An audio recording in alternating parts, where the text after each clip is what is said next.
Okay, we're getting ready to make vanilla extract today, and we have some dried vanilla beans.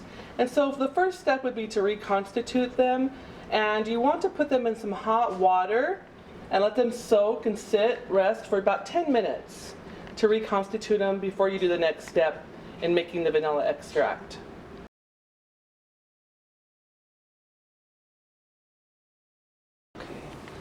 All right, the next step, you're going to take 6 of the vanilla beans and split them lengthwise in half.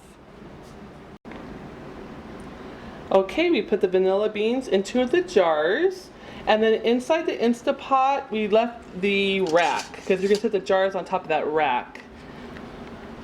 Okay, in the Instapot we're going to put 1 cup of water, and then in each jar we're going to put 2 cups of vodka.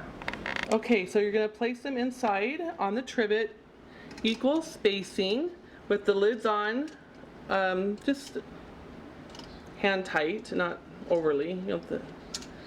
And you're going to put them on manual setting for 60 minutes on high.